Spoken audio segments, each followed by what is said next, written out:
সাপ নিঃসন্দেহে এটি পৃথিবীর অন্যতম বিষাক্ত এবং ভয়ঙ্কর প্রাণীর একটি। পৃথিবীতে প্রায় ৬০০ প্রজাতির বেশি বিষাক্ত সাপ রয়েছে। তাদের মধ্যে ইয়েলো বেলিড সি স্নেক চতুর্থ বিষধর সাপ, যা সচরাচর খুব একটা দেখা যায় না।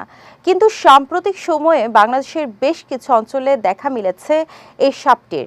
বিস্তারিত থাকছে সঞ্জিদা আজিজের ডেস্ক রিপোর্টে। হলুদ রঙা পেটযুক্ত কালো এই সামুদ্রিক সাপটি দেখতে যতটা সুন্দর তার থেকে অনেক বেশি ভয়ঙ্কর। ইয়েলো বেলিড সি স্নেক ২.৫ থেকে ৩ ফুট পর্যন্ত লম্বা হয়ে থাকে। এই বিষধর সামুদ্রিক সাপের লেজের অংশটি নৌকোর দাঁড়ের মতো চ্যাপ্টা আর মুখটা অনেকটা হাঁসের ঠোঁটের মতো।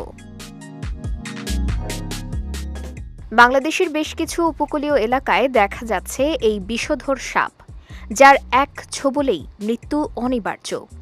সাধারণত উপকূলের কয়েক কিলোমিটারের মধ্যে এই সাপ পাওয়া যায়। এরা বেশিরভাগ সময় অগভীর পানিতে থাকতে পছন্দ করে। বিশ্বের স্থল ও সমুদ্রভাগের সব সাপের মধ্যে ইয়েলো বেলিড সাপটি চতুর্থ বিষধর সাপ।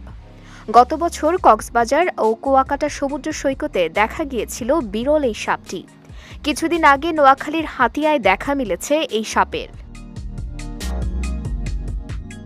ভয়ঙ্কর বিষধর ইয়েলো বেলিড সি সাপের অ্যান্টিভেনম বাংলাদেশে নেই, তাই সমুদ্র সৈকতে এই ধরনের সাপ দেখলে দূরত্ব বজায় রাখার পরামর্শ বিশেষজ্ঞদের।